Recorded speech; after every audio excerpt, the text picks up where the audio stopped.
Hello. Good afternoon. Bonjour, hola. White, Gaisigisquai, Gaviniskis for my Inseltian and Tanaha friends. Welcome. I just let this waterfall of humans come in. As you know, we do. It takes a little while. We've got nearly 200 people in climbing joining us today for the final installment of our winter virtual workshop series. I cannot believe we've got here already. And it's just so magic to have such amazing support from a beautiful community. Nearly, 250 people here now and rising. It's really tremendous. So as usual, we're here in this webinar mode. So if you hope people have found them already, but the reactions button is at the bottom of your bar. You can click that and use that to send an emoji, because we sadly can't see all of your wonderful faces today. Also, you can hit the three dots in the bottom right of your screen and choose to turn on captions if it helps you to have a live transcript as that goes across the page. And we'll just dive right in here. I must say, I'm going to just be quite upfront and honest that I've had a migraine for 2 days, and that if I'm a bit weird and odd or say the wrong word, my brain is still just currently finding space for things. I'm trying. So I really appreciate all of you and all of the work that Steph's done to make this easier. Thank you. Look at that love. You're wonderful humans. But yes, if I say something strange and odd, it's because my brain is like trying to process things in a slightly difficult way. Okay, I'm going to start my slidesheet because that helps me to know where I am, and then we can go through. So it is the 27th of February today. We are enhancing climate education through active learning, and I've been really looking forward to this closing session because many of you know climate education is so dear to my heart and something that I think is so important, and really glad to be finishing off with this strong thing. My land acknowledgement today, I just had a really beautiful treatment by a local Indigenous friend of mine who lives locally, grew up here. She's not Sinaic, she's a Métis woman. I live in the traditional territories of the Sinaic people. This is a frozen pond, which is a part of the Columbia River, the Sinhuitka, the Swift River, that was flooded when they dammed north of Revelstoke, where I live, and south, and created all of these artificial type wetlands. And it really, it flooded basically all of the archaeological sites that were along the river in order to create hydroelectric power for our community. So it's, there's a lot of big feelings there. But I got the opportunity to skate on a pond outside, which as a British person has been like, absolutely not. Categorically, that's dangerous. You can't skate, So I'm learning to be Canadian. As many of you know, I just got my citizenship. So I'm learning, and I skated out here with our friends, and including some of my friend Chris there, who uses this amazing recumbent bike, and is an EA at one of our school teachers, and just got to spend time with the land in a new way. And I'm really grateful that every minute I spend here, there are more and more beautiful ways to spend time with the land, and I love and appreciate it deeply. Also, there's a bald eagle top left, just watching, just at the very top of that big tree on the left-hand side, and he just watched us skate all afternoon. And I thought, lucky my little dog wasn't there, because he'd probably be a snack. But yeah, deeply grateful to be in these lands. Okay, everyone. So I'm going to hold it together, I promise. You know that we're doing deeper virtual courses. So if you are inspired by the work we're doing and you want to dive in to more outdoor learning based courses that are in meeting form, so you'll be connected virtually with these amazing presenters and myself, and we can dive a little bit into some real deeper work on these topics. These are the ones that are available. There's a link in the chat to take you there. And because it's the end of winter, I just got to let you know that spring is on the horizon. Scarily, it's been spring all winter where I am. But we'll learn a bit more about stuff like that as we go through this, I think. But we do have some really amazing spring workshops coming up around water, place, our senses, Indigenous knowledge, invasive species, and recursos en español. We'll have our first ever Spanish language workshop. So we're very excited for those. We've also just launched a full 30-hour outdoor learning certification, so that's pretty exciting, and we'd really love for you to join us on that. And then Steph's here as well. Hi, Steph. Hi. So nice to close out the winter challenge with, or close out the winter series with you. Really the winter challenge is about to close out as well. It is on until March 1st, so you still have some time to join in. So aside from doing these workshops, I also am planning and doing all kinds of fun things with Take Me Outside. And so the annual winter challenge is just an encouragement to get outside in this time of year when it's kind of cold or rainy or muddy or not that exciting, perhaps. But I promise you, we have a lot of inspiration for you. There's already been tons and tons of submissions sent in. And with that hashtag, I mean, if you're on the fence, just search that hashtag and it will make you want to go outside immediately, I promise. So we have a bunch of fantastic prizes and things to get you to join in and inspire you there. So there's still a few days to join in and hop outside with that. I can put a link into the chat here. And that once you're on the Take Me Outside webpage, you can explore all our other fun things we do, all our other events as well. It's part of this organization, and it's lovely for everyone to see everyone here in this last event of the series. And I'm joining you from Vancouver Island in BC in Canada. It's unceded Coatza Nation and Cowichan Tribes territory, land of the Hulkamino speaking people. And you'll get a chance to answer a poll where you're coming in from today, but if you also know the name of the traditional territory which you're joining us from, and I see some people already adding it to the chat, so we always love to see that and to see the people acknowledging that. So I'll see you in the chat. I'll fade back into the background. You don't fade into anything. You're busy beavering away being the superstar of all things. And I really appreciate you and I love working with you. We have some, sorry, emotional. And my brain hurts. I love you. Yeah. And it's true. And you know what? Why not? Let's lean into that. The reality is this is a community of practice, and Steph is one of the humans and the people that I work most closely with who has brought so much knowledge and support to my life in this work, and has given me so much encouragement that I then get to share with all of the like hundreds or thousands of teachers that we connect with. So like genuinely glad that each and every one of you is here and that these relationships are real, even if we started off in a screen. And you're really welcome here. Okay, keep going, Jade. Okay, so the we have amazing partners, as you know, and these are most of these are non-profit. They've got amazing websites with tools, equipment, and resources to support you. They are doing phenomenal work, whether it's provincially or statewide or in a Pacific kind of area like Learning for a Sustainable Future, who introduced us to Karen around climate action and education. But quickly here, before I introduce the most wonderful Karen, we're just going to share this quick poll. So let's have a find of that. So introduction polls, here we go. I'm going to launch them. So changing it up into our wider world global today. Where are you joining us from? Canada, US.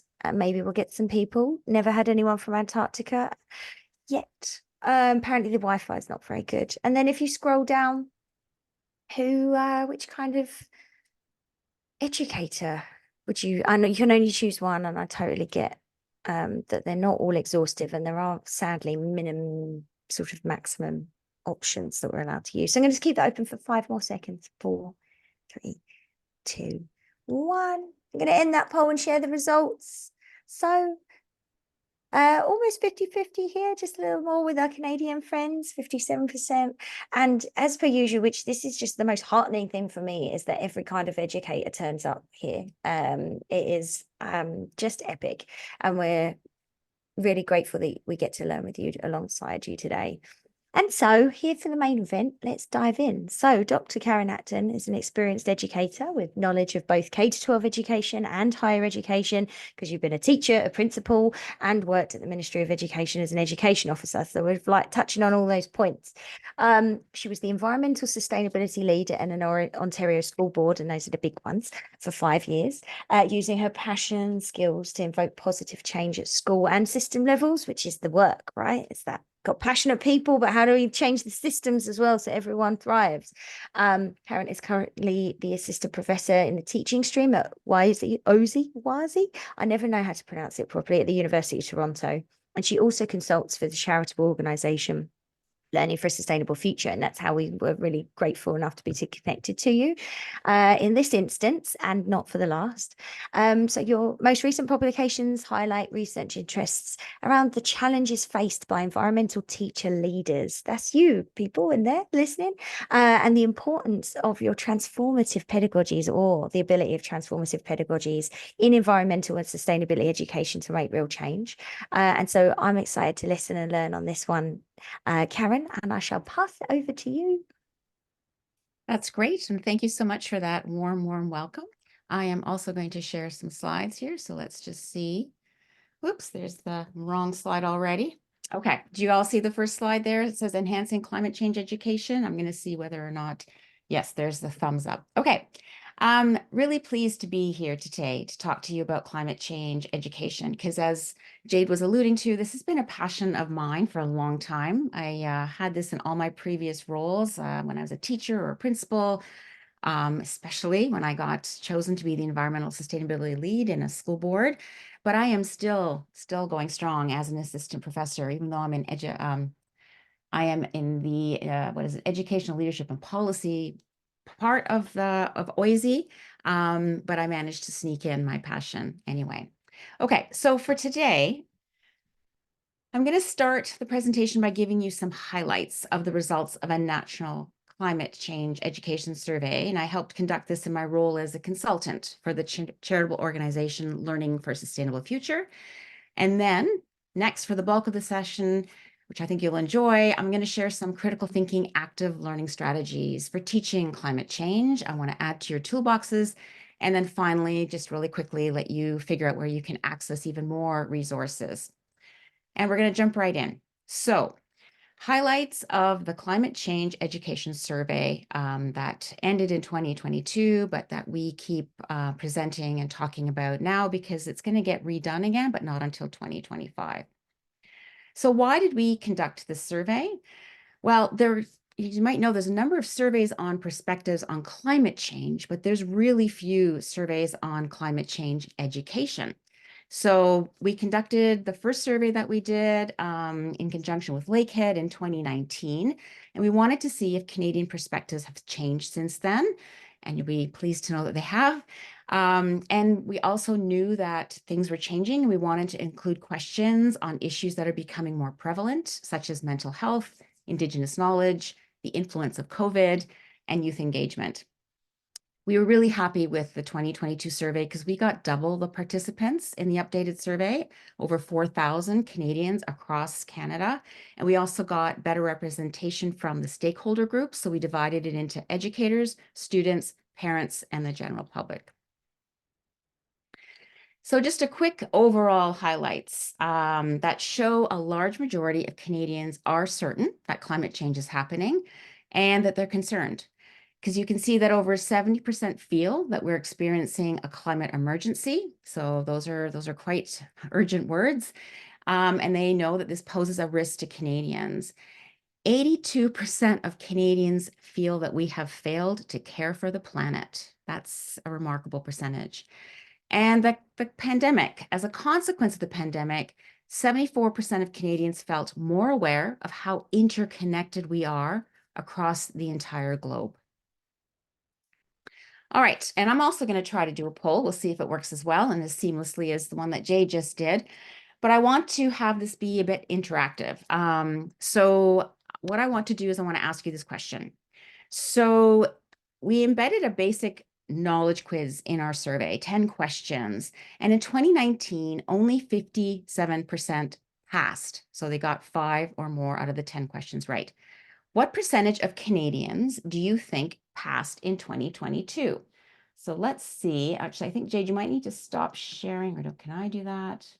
Let me click on polls. Where are you, polls? Oh, they are. There they are. Okay. Back. Okay, let me see. Launch. Okay. Do you see it now? I hope so. So you get to choose. Yes, it worked. Oh, good, Hurrah. good, good. It's remarkable. Yay, technology. So 57% in 2019. Okay, people, what do you think? In 2022, what percentage passed? Okay, it's neck and neck. We're going here. There's a couple answers that are very popular. All right, give it another 10 seconds for you to click on your choice of answers. And it's slowing down. Okay, I'm going to end the poll in 3, 2, 1. Okay, and poll share results. Take a look at that. So interesting. 38% got the right answer. I'm very excited about that. Good for you. We've got a very smart group here today. So this is good news, right? It's a positive takeaway from the survey that we did in that Canadians' overall knowledge of climate change has improved. So 67% passed in 2022. But there's lots of work to be done. So we can pat ourselves on the back, but we need to do better than a 50% pass rate. And if you want to know how many people got 8 out of 10 or 80%, only 21% of the Canadians that did this survey got that. So, and while it's encouraging that most Canadians know that humans are causing climate change, only 55% answered correctly that greenhouse gases are the primary cause. This is a slight improvement from 2019. And you can see from the table of the regional results, because we broke it down into that as well, there's an improvement in most provinces across the country, especially in Saskatchewan and Manitoba. However, the survey questions revealed that one of the most common persisting misconceptions is, you probably guessed it, that the thinning of the ozone layer is causing climate change, which is wrong. So we need to address the fact that almost half of Canadians still don't know the science behind climate change. But maybe I'm a bit naive, or maybe I'm a bit optimistic, because even though the agreement that came from COP28, the talks in Dubai, it was watered down, but I was really excited to hear the targeted language used, transition away from fossil fuels, because the word fossil fuels is finally being used. So maybe if we do this survey again, we will see improvements. So when it comes to where people access their information, overwhelmingly Canadians trust the information, hooray, from scientists and academics significantly more than the government sources, as confidence levels are pretty low with the government, on even municipal, provincial, and federal. And added to this, we found that while adults get their information from news organizations on TV or online, youth are much more likely to turn to various social media platforms. So a takeaway from this is that we really do need to start figuring out how to better use social media as a targeted mode of delivering accurate and trustworthy information, because this is what the youth are accessing, right? And as I mentioned, one of our newer survey questions asked about well-being, and 50% of Canadians believe that climate change is causing mental health issues or making them worse, because a quarter reported that their worries are affecting their daily lives. And the top 3 emotions were a feeling of anxiety, frustration, and fear. And notably, sadly, it was students who were feeling the most anxious and frightened. And I'm not sure if you're aware of a 2023 study just released by researchers from Lakehead University. They found even higher numbers of negative climate emotions and anxiety among Canadian youth. This is a problem. Okay, so that first little bit was more about people's knowledge base, because in order to get to the second half, where I want to talk about climate change education, we wanted to kind of have a baseline. So now we're going to focus on that. But as I promised you, I want to make this a bit interactive. So before I show you those results, I have a feeling, I've done these webinars before, and I have a feeling that a lot of you are going to be able to understand the results because you're working and living and breathing this.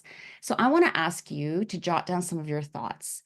And we're going to use the chat for this. In the past, with smaller groups, I've been able to use shared Google Slides, and I'll talk more about that in a minute. But if in the chat, you could just think, what is it that is helping you So type in helping and then type in what it might be, or what is hindering you. So type in hindering in the chat and then a little bit of an explanation. What is helping or hindering you in your efforts to promote climate change education? Okay, I am going to be quiet because as an educator, I know that silence helps people think.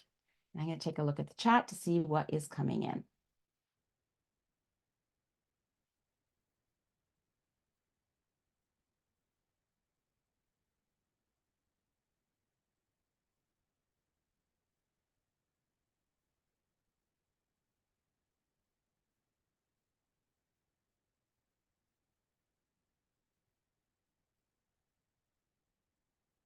I love this.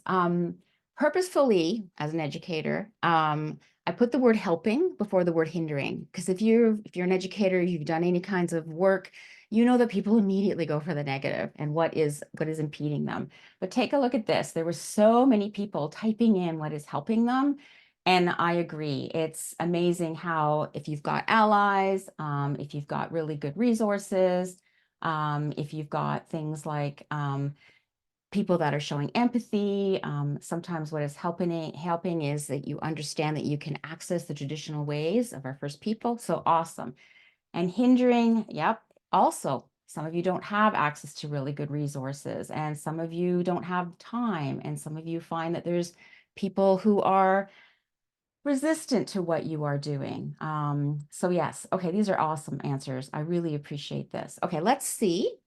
Some of you can take a look and see whether or not what you typed in there is going to come up in the survey responses that I'm going to share here. Okay. So UNESCO, as you know, has repeatedly reported that education is a vital factor in the mitigation of climate change. And maybe you know this, but I don't think that fact is out there enough. But the good news is that Canadians do think that climate change education should be a high priority. And the overall number who feel this way is increasing. So from 59% to 67%. And most Canadians also believe that the education system should be doing, quote, a lot more. So they actually chose the 5th of the Likert scale questions and they clicked on a lot more, which is telling, to educate young people about climate change. And they also feel that climate change education should be the role of all teachers. However, let's take a look. Many teachers in the survey indicated that they don't cover climate change, and most who did taught in the traditional subjects. If I were to ask you, you'd know this: science and geography or social studies. And only a very small fraction, so 13%, teach more than 10 hours of climate change. And we're talking over an entire school year, or in high school over a term. So the traditional thinking that climate change education meant mainly teaching about the science of a warming planet has happily broadened to include more diverse topics. So most Canadians believe that climate change education should aim to change the way that people behave, including taking action and making sure there's a focus on solutions. And if you dig even more deeply into the specific areas, we had targeted questions on this. They felt that the science of climate change is highly important, as it should be, but there's high support for other vital topics, such as economic and political aspects, inequality and social justice issues, teaching Indigenous knowledge about what's happening to our Earth and how to solve it. And many understand the importance of teachers addressing climate anxiety, especially, I guess, when we look back to the findings I shared a few slides ago, that students are feeling more anxious and frightened than other groups. And speaking of students, student voices are often not included at the decision-making table. We know this. So we specifically asked students in the survey to answer this open-ended question. They had to type an answer. If you could decide what you would learn in school about climate change, what would you tell your teacher? And the number one response was for teachers to offer solutions to the problem so they could feel empowered. And this is important because research shows that an active solutions-based approach to teaching climate change really does help to counterbalance that doom and gloom of the topic. And here's another telling thing. So take a look at the red numbers. When teachers were asked how often they taught these topics in their classroom, you can see they weren't as successful at including all the vital components of climate change education. So those lower percentages indicate how many teachers in the survey stated that they're teaching things like solutions or racial inequality or Indigenous knowledge. So we've got some catching up to do. And the next slide kind of sheds some lights on why teachers might be struggling. So only 1/3 of educators feel they have the knowledge and skills to teach climate change. And it was disappointing that this low percentage hasn't changed significantly since 2019. But what did change was that far more teachers stated they needed professional development, professional learning opportunities to teach climate change. It's a complex topic. And what also grew was the percentage of educators who felt they couldn't find the time within their course or grade to include topics on climate change.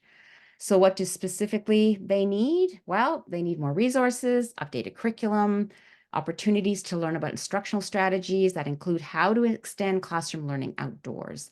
And over 1/3 also feel they need a school-wide culture that promotes climate change education. So they're not really managing all this on their own.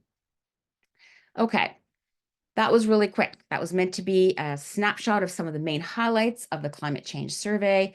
And I wanted to show you this because if you wanted to dig deeper into the results, you can find all of the results on LSF's website.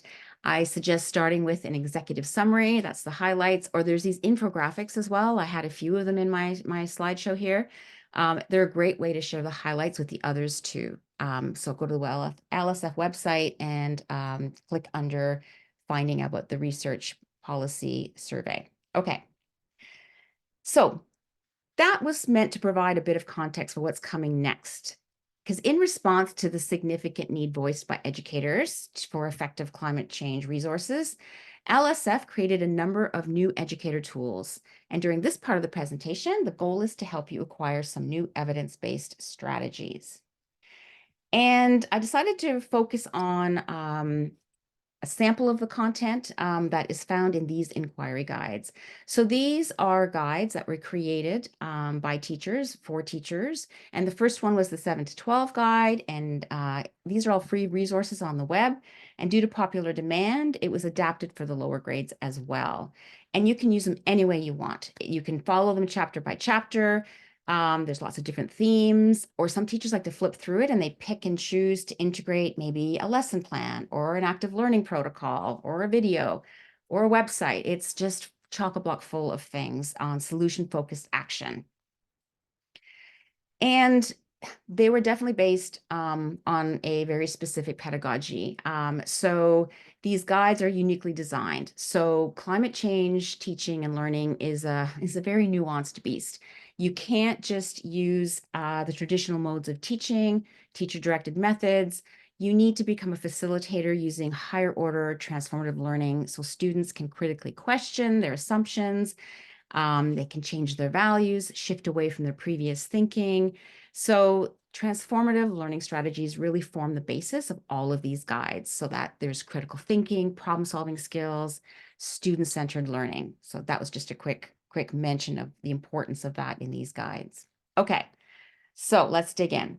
So I'm going to usually base most of my things on the 7 to 12 inquiry guide. It's got 8 different chapters, lots of different topics: impact solutions, human health, low carbon futures, Indigenous perspectives, ethical dimensions. So those are all the titles of the different chapters, but each chapter follows the 6 stages of the inquiry process.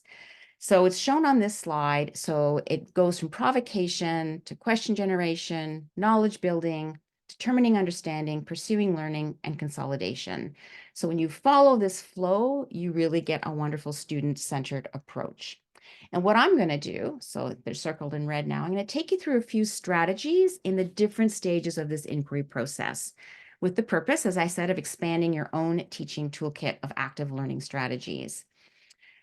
Just a quick note that when I do longer presentations or fewer people on the call, I allow time for participants to try out all of these different strategies in real time. I use a shared Google slide deck, but because of today's streamlined presentation, what I'm going to do though is I'm going to give you the link to the interactive Google Slides at the end, and I'll show them to you as I go through. So if you're teaching online or if you're teaching in person, you will have some of the templates that you can use when you leave today. So in the guide, there's a number of strategies to choose from in each of the different sections. And so we're going to start with a provocation from chapter 1 called Affinity Mapping. And I think this might be an activity that you might be familiar with, maybe under a different name. So affinity mapping can be used to narrow down common themes after any brainstorming activity. For example, the one that we did earlier, where you were asked to jot down what was helping or hindering you in teaching climate change.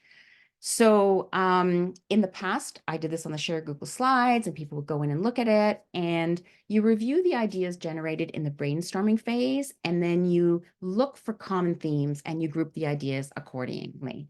So for example, here, the sticky notes show that this was done in person with a group, but I've also done it online using the virtual sticky notes. And here are some results for you from one of my previous online webinars. And they show the themes on what hindered climate change education.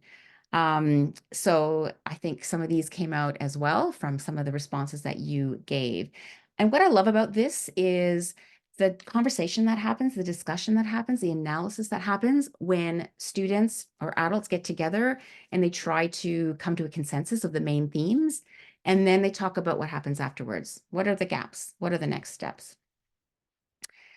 And of course, being in this webinar, I also want to highlight the importance of using transformative learning strategies outdoors. We know that this generation of students might not have had sufficient opportunity to engage with nature. And I love the words of David Attenborough: no one will protect what they don't care about, and no one will care about what they've never experienced. And I know many of you, I loved seeing the cross-section of educators we had. You can come up with excellent ideas on how to use affinity mapping when you extend classroom learning outside. Here's a couple ideas to spark your imagination. So let the students do a tour of the schoolyard, brainstorm ideas on how to green the space, adding different components. And then after they're finished their affinity mapping, wrap it up with a bow and approach the principal with a proposal. Or for example, you can just look at evergreen trees. Look at simple evergreen trees and have some brainstorming on why are evergreen trees the preferred spot for birds. Neighborhood walks are excellent ways of doing brainstorming. Lots of different things you can have them do, like even just what impact have humans had on surrounding nature. So lots of different ideas for affinity mapping. All right. Second stage of the inquiry process is question generation. I love this one. There's a number of higher order questioning techniques that you can use to do this, and they're all offered in the guide. I'm going to focus on the Q chart in case you haven't seen it before. So the use of a Q chart encourages students to go deeper than just knowledge and understanding level questions because it uses Bloom's taxonomy to prompt higher order thinking, such as analysis and evaluating or creating questions. And this is often overlooked. So if you look at the difference between recall questions, which is what is or where did in that red quadrant, go to the green and you do the matrix and it prompts you to ask things like how could or why might type of questions. And all levels of questions are valuable. I'm not saying that the remembering and understanding questions aren't valuable, but this matrix helps ensure that you get to the higher order ones, that they're not neglected. And what I do is I often use a prompt to generate questions. This is a photo that I often use, but you can use any photo, any mini video, a blog, an article as a prompt. So this is a photo of children walking to a river in Southeast Asia, and I ask people to jot down questions in each of the 4 quadrants. And for example, here are some sample responses that participants added to a shared slide deck. And in the 1 quadrant, someone asked, why are only children getting water? And in the green quadrant, someone asked, how would you raise awareness of this issue? So you can see that the question generation here can be used as a springboard. So this is the second phase in the inquiry process, but even here, you can take these questions and go with the students' passions and figure out further study or action on issues brought up by the class. And again, the Q chart can be used outside. So send them out with a clipboard and a Q chart, or maybe a tablet with a Q chart loaded on it, and they can generate questions individually, or they can do it in groups on pretty much any topic. For example, you can go to a point of interest. So take a look at a bird's nest, or take a look at the trees, the leaves are changing color. Or take a look at, oh my gosh, we got all this plastic litter in the neighborhood. Anything can be used to prompt question generation. And the more you try this and do this, the more savvy the students get with coming up with them. So the first time might not go so easily, but after that, they're trained and they're doing a really good job.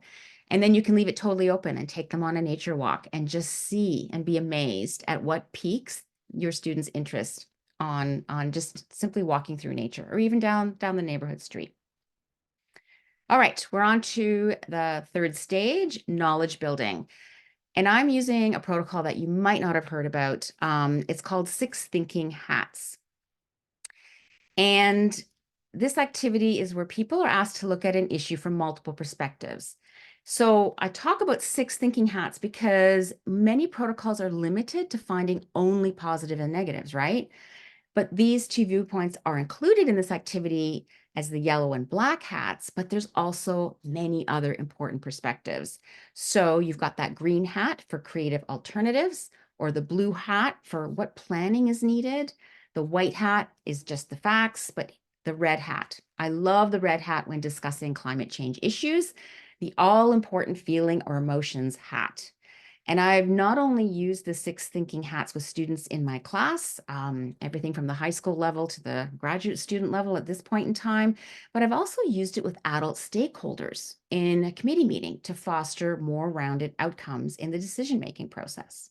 Okay, all right, roll up your sleeves. I'm gonna let you give this a try, okay? So I want you just to once again do this in the Zoom chat. And here's the prompt.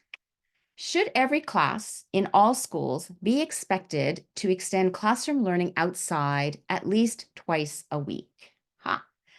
So you can do this 2 ways. Maybe you have this immediate response. So tie it to one of the 6 hats.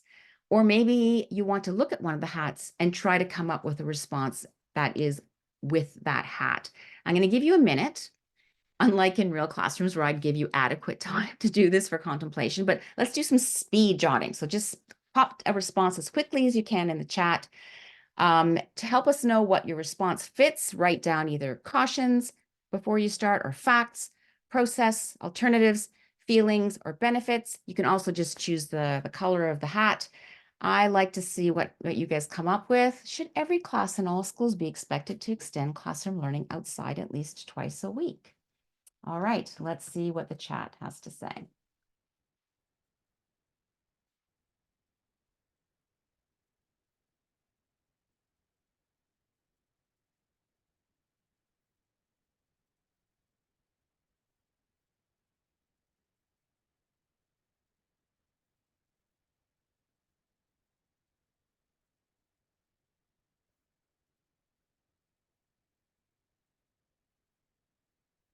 I love this. We have, obviously, I'm not surprised, in this group of people very much advocating for this being very, very important. But it's interesting what you could do. I mean, imagine giving this to your staff at a staff meeting. Oh, you would see a lot of people being very, very wary about this topic. Awesome. Okay, I don't usually do this in a chat. I usually what I do, and I'm going to show you here. So this is a sample of the shared Google Slides that I'm going to give you the link for at the end. And I provide templates, and they've got all the 6 different hats, and they type in. And it's really cool. It's really cool to see what people come up with. The benefits and the hindrances are usually the first thing, not unnecessary on this topic.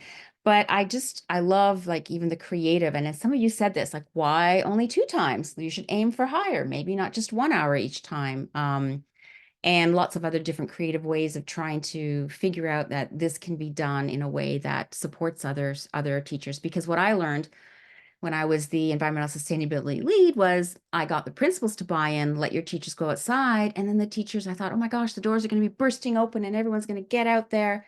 And they didn't. They need support. They need training. They need professional learning. So there's lots to be considered when you try to extend classroom learning outside. But thank you for that. I can't wait. I'm going to take a look later on and see more about the rich answers we got. Okay, moving on to inquiry number 5, which is consequence mapping. So all the choices here, once again, are really good ideas for determining understanding. You've probably heard of KWL. but have you heard of KWH-LAQ charts? So it's extending it. The V heuristic, PMI is great. Edward de Bono did PMI as well as the 6 thinking hats. So go to the resource guide. You can actually click on active learning strategies. There's actually a tab for that, and you can pull them all up in one shot. Okay, it's gone backwards here. So let's talk about consequence mapping. So usually when you ask students to answer the question, what impact does X or Y or Z have? You get a first order, maybe kind of shallow answer.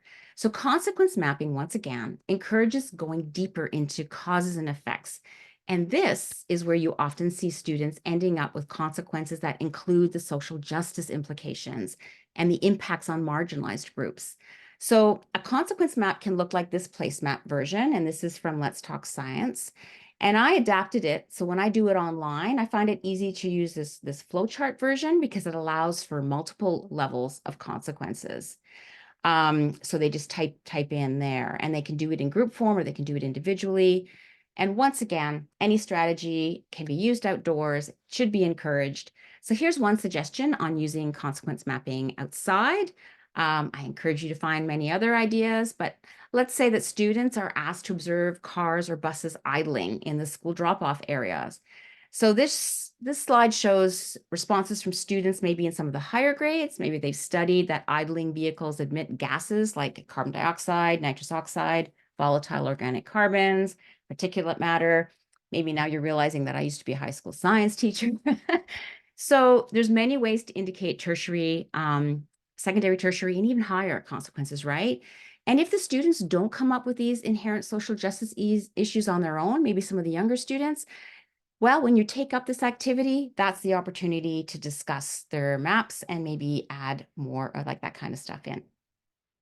All right, we've come to the final stages of the inquiry process. So there's pursuing learning, and then there's consolidation and assessment.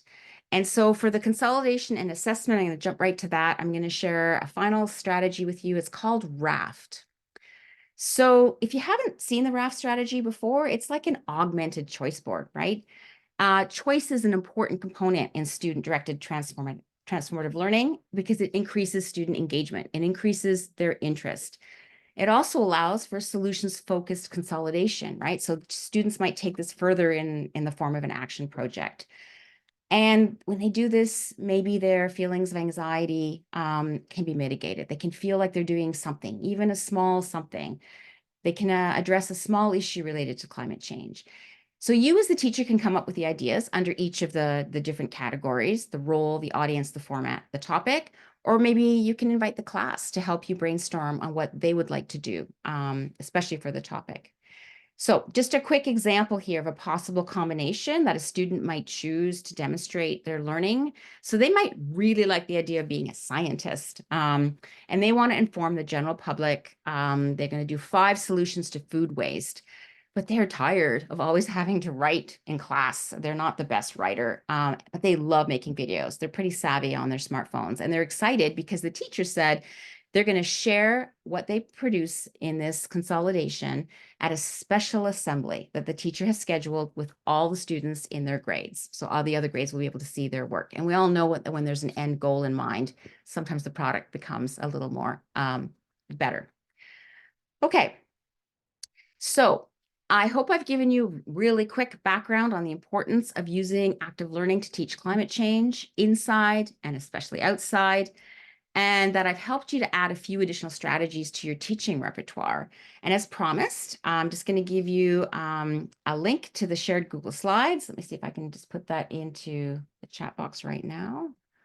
Okay, so it's view only, but you should be able to copy or download all of the slides and use them as you like. I love giving out resources. I'm hoping that people will use them. And there's also some other things that I just wanted to highlight for you. If you have not yet gone to the Resources for Rethinking website, the R4R website that LSF has, consider going there.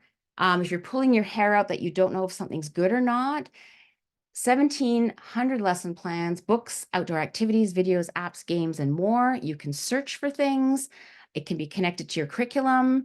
They've got specific things on outdoor learning, so the step outside. They've got specific things on climate change. So if you Google for that, up will come these tabs for you.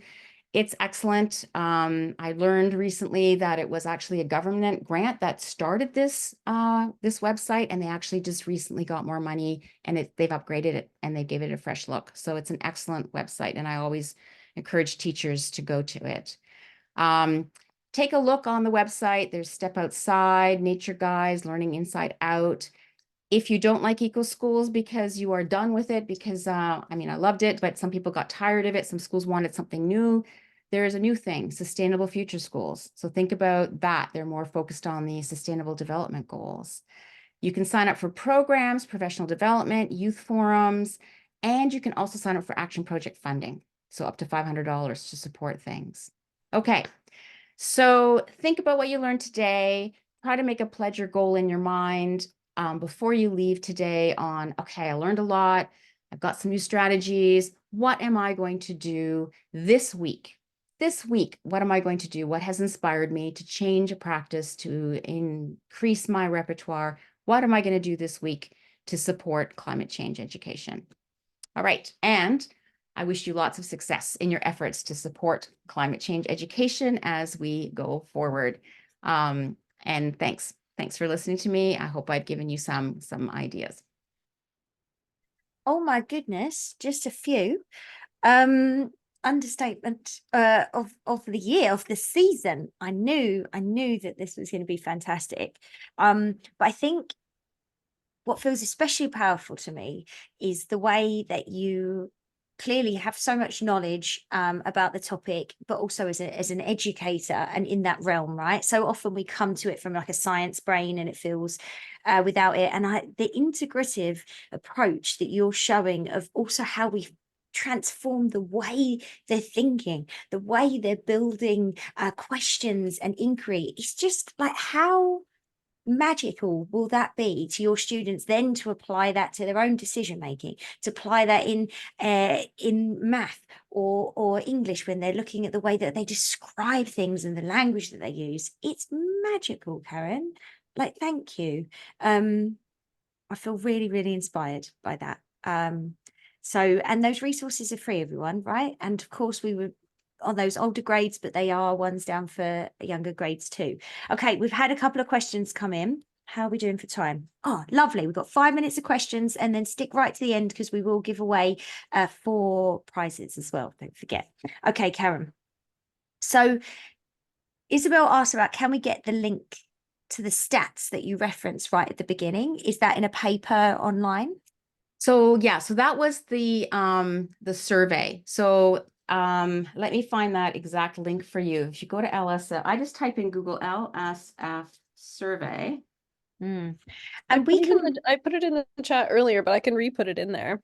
Oh, okay, nice. yeah, did you find it? That's great. Yeah, I will put that in the follow-up email for you, Isabel. So everyone, will put the link to the interactive slides and that in the follow-up email that you'll get tomorrow by lunchtime Pacific, and it might be in your spam, so check for that. Okay. That's it, Steph. Thanks. Wonderful. Yes, teamwork makes the dream work. Okay, Rosa asked about the survey research. How did you choose the population that you would engage with? Right. So we definitely had some deliberation about how do we want to divide the 4,000 Canadians. I mean, there's different ways that we could ask them in the survey to identify themselves. We definitely wanted to have educators because the educators actually got a second half of the survey dedicated just to them. So those poor teachers had to answer more questions than maybe just the parents. But we wanted to know if there's any differences. And if you go to the link that Steph just put in there, it really teases out bar charts between students, teachers, general public, and what was the other one? Parents. So you can really figure out, oh, okay. So, I mean, I shared a little bit with you about some of the obvious differences, but there's a lot more. I mean, educators really are passionate about their subject. So we decided those were the best 4 groups, and we wanted to make sure we got enough. And this time we did get enough so that we could do it out. And we got enough for most of the provinces too. So we did across Canada, we did these, they call them knowledge mobilization sessions on the survey for people, for government. They realized how little faith that people had in them. There was university educators, there was principals, there were superintendents. They all attended these knowledge mobilization sessions of the survey. So we had quite a broad reach, and we're just hoping it inspired people to start doing things. Yes, is the answer. And if you're new to that data, like, and if you look at it, it is really well presented. It's really just as Karen managed to, like, you know, hit us hard with that data, even though I've read it before. Still, again, you know, when it comes in, you think, oh my goodness, that's such important information. So yeah, it's there to be shared. Saying that, we do have a lot of people from the US, and quite a few people were like, do you know of any research being done that's US specific So to there's a this lot of, scale? yeah, so usually the United States is far ahead of us when it comes to that sort of thing, that they've done a lot of climate change surveys, but I think that they are lacking in climate change education surveys for sure. I've not run across a lot of them actually, but I haven't been digging as much as I have in the Canadian context. I do know though that there was that other survey of 10,000 youth, and it was a global study. So if you Google, you know, global climate change study youth, you'll probably come up with the study that happened there. And they also found out that there was a lot of students with a lot of eco-anxiety. So you've got the global one of 10,000 students. You've got the Canadian one through Lakehead of anxiety in students. And then you've got ours as well. So I think the States is not dissimilar to Canada. And no, I don't have a wealth of information about the United States data. Mm. Yeah, and I know that we have our unique things, but if we look at the way that our, like, economy works and the way that we do things, it's you know, we're neighbors and friends, right? So it could be a starting point, perhaps, as a sort of backdrop of information and research to then say, well, actually, hey, maybe Yeah. there's some more that could be done I specifically here. see a question by Gwendolyn about, are there presenters who are available for teachers, parent groups, and or agencies? And absolutely yes. If you go to the LSF website and you do an inquiry and you say, there's this group, we'd love this type of presentation. We have lots of LSF staff who talk to teacher groups. They do the youth forums. We're talking to school boards now.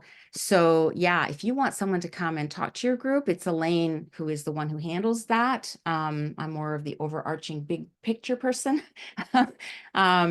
And yeah, definitely reach out and see if LSF can come up with a presentation specifically tailored to what you want.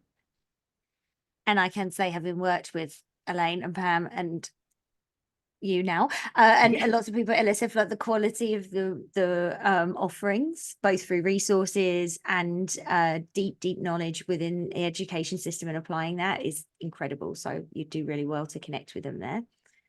Okay. Okay, Fiona, I quite like this one. If you could teach all primary students one thing, right, one thing about climate change, what would it be? Interesting. That's a big one. Yeah, so immediately in my head pops that solutions focused thing, right? So even they have heard horrible doom and gloom stories, right? So they might come and ask about it from a perspective of fear. So address it and say, yes, you know, we are polluting the planet far more than we should, but you know what? We can change what we're doing and we can do better. So if I were to have a lesson plan for climate change education for primary students, it would be to do a brainstorming session on what do you think you can do so that we can make, depending on whether it's kindergarten or grade 1, a cleaner planet, you know, grade 3, save energy for the planet. Even talking about green energy sources, because by grade 2 and 3, they understand that. I would have them brainstorm something like that, come up with some sort of proposal, and like I said, present it, you know, put it in posters, make some sort of mini action project from the classroom so they feel like, yeah, there's a problem, but oh my gosh, this is the kind of stuff that we can do to fix it. Amazing. The word that sprung to me, because I did a degree that was focused around climate science, and so this has been a big part of the life that I do as a teacher, and mine was relationship. So what you're saying about solutions, but get them out there, going out and start to look around. What do we find? Maybe do we see trash in places or pollutants, things we can action, and just build relationships. When they have that relationship, then they feel like they have that capacity, and give them then the space to action it. I mean, it's amazing the opportunities that can be there, and cross-curricular. Here's your literacy. Absolutely. Here's In your math, art, accounting. in Z, yep. Exactly. In English, in French. Oui, c'est ça. J'adore ça. Okay. All right. One more question. Okay, like someone was asking about like, and this is what I think is so challenging sometimes now, especially when we have this wider reach around curriculum connections. Because Devon was asking about common core state standards. Do they require teaching climate change in education in all subjects? Like provincially in Canada, it's very different. Where I'm in BC, climate change education is centered within the curriculum now, but not in other places. Let me interrupt you on that, Jade. Oh, So there's a lot of studies that are going on climate change education and how much it is embedded in the curriculum. And even in Ontario, we were so proud that in grade 10, there's a climate change unit. But you know what? The teachers don't get to it. They don't teach it. So we can't be proud to, I mean, and there's a lot of jurisdictions. So there's another research study on that don't offer it. It's not embedded enough, or a conservative government comes in and takes it out. So here's what I say. And I've said this, and I actually did a piece in The Conversation. It's a university-based op-ed site. And I talked about the fact is we can't wait for governments to change the curriculum anymore. It's time for boards of education, districts of education to act. Give the teachers the initiative, the encouragement, the support to teach climate change education in ways that it just naturally integrates itself into the curriculum. And that's why those inquiry guides are great, because find a topic and see how you can integrate it in. Do a math fractions problem, and don't do it on slices of pizza. Do it on fractions of the planet that have, had warming over 1.5%, or fractions of Canada. Like there's just, it's so much, but the teachers need the support, because in my research, I found that if the teachers aren't supported by the principals and the principals aren't supported by the board, it won't happen. We cannot wait for the governments to put it in curriculum documents anymore. We have to do grassroots, and we have to have boards of education, districts of education supporting us. wow. How powerful. Thank you for that. I'm passionate. Yes, you are. And that's what we need. And I think there's so many people here. Yeah, loads of people here hearing and clapping up, snapping. That's so magical. Like with my grade 9 to 12s, we do this long-standing study now where we do water testing. We're testing water quality with like a thermometer and a pitcher. That you can start at that. We have some dipsticks as well now and do dissolved oxygen, but it just started off as a basic. And we plot that data over time, and then they compare it and they graph it and they do all their math and all their things. But it's about stuff that actually matters and is relevant in the world. I mean, what a revelation that we would actually just start looking around for inspiration. And it's supporting people from doing that. And in my personal thing, go outside to do it a little bit. Well, and students that aren't very excited about learning, you take them outside and they can shine. It's amazing. So there's just, I mean, there's whole talks on taking students outside, and you guys do them, and LSF has had webinars on it as well. I think there's still some on their website that are stored there that you can access. Like it's huge. Amazing. I love it. And there were some questions we didn't get to as well around and parent resources. Check out Earth Rangers. There's a whole thing on eco anxiety and action. There is definitely suggestions for assessment in the inquiry guides, right? Or opportunities yes. to go through that. That was when I was asked to join. It wasn't there. I'm like, you have to put it in. Yeah. And Tom talking about Indigenous perspectives and histories. Perhaps this isn't exactly the moment for that scope, but for me, whenever I'm in there teaching about this, there's always there's both hands come and hold together, this two-eyed seeing. Yes. I will introduce with an Indigenous story connected to the environment around us, and use that as the leading off point for those like inquiry questions, and then we can sit and do this comparison of those knowledge systems, because they are both incredibly valuable. Right. Exactly. And the Western science is not any better than the Indigenous ways of knowing and their histories. And we have to give more platform time to understanding that. Just, I mean, as I mentioned to Jade when we started, I mean, I came back with a really scientific background, and I really did a 180 when I did my PhD and talked about narrative inquiries. And this is where the Indigenous peoples are they just excel, right? With their narratives, with their stories, and how rich and how important it is to understand them and act on them.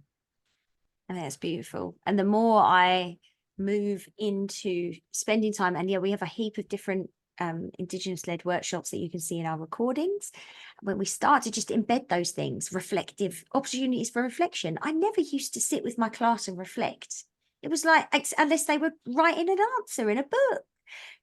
That's what we did, or draw a picture, which is still valid, but there's this moment where we share, where we really express what it means to us and how that then has meaning for others, that you start to build this much greater educational space that is so much more inclusive and far reaching into their worlds. So yes, I'm with you on that.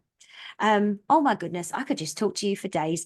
And I know most of the 300 people could do that too, but I will honor people's time. We're actually a little bit late, but I'm going to really, really quickly choose some winners from the people who are still here. Thank you so much for being with us. Thank you, Karen. Thank you for your knowledge. Thank you for the energy you're putting in. Thank you for the kids that you're influencing and for the future of our planet, quite honestly. Oh, I feel inspired. That makes me really happy, because often this can be a heavy topic. So I'm glad. I was really excited to come and participate here. And I just love being in these spaces because everyone is so like-minded, and it's inspiring to see what everybody's doing. that makes me so happy. Thank you so much. Okay, There's first a winner. waterfall. I know you haven't been checking the chat too much, but there's a waterfall of thanks just pouring in. So it's a good time to look now. And this will be one of the ones, we'll record the chat here, because there were so many answers to your amazing questions there, Karen. So we'll make sure that you have that available, and so does Please, everyone else. that would be lovely. Yeah. Okay. All right. I'm going to do my little random scroll. $25 gift card to the Outdoor Learning Star, Cassidy Hodgkins, Hodgins, Cassidy Hodgkins. We reach out, or you can send us a message and let us know if you're Canadian or US dollars. Another big random scroll for another $25 gift card to the Outdoor Learning Store. Michelle, Micheelle, Casado, Casado. Michelle Casado. That's your other, and please let us know if you're Canadian or US. Okay, 2 gift cards to the Take Me Outside store. I've got Ayana O'Shaughnessy. That's Aiyana. Ayana O'Shaughnessy, congratulations. And last but not least, I've got Salma Farouk. Salma, Salma Farouk. We are going to be sending a gift card to you electronically. To everyone who joined us, thank you so much. I feel better than when I started this, which just goes to show, right? Learning lifts your spirit, lifts your soul when you are around like-minded people. Thank you for this community. This is the end of the spring winter workshops, but we'll see you back for the spring in just a few weeks here, and deeply grateful for everyone joining us. Thank you so much. Thanks for another great season, everybody. Good night, Karen. Thank you and goodbye. Thanks very much. Take care. Bye-bye.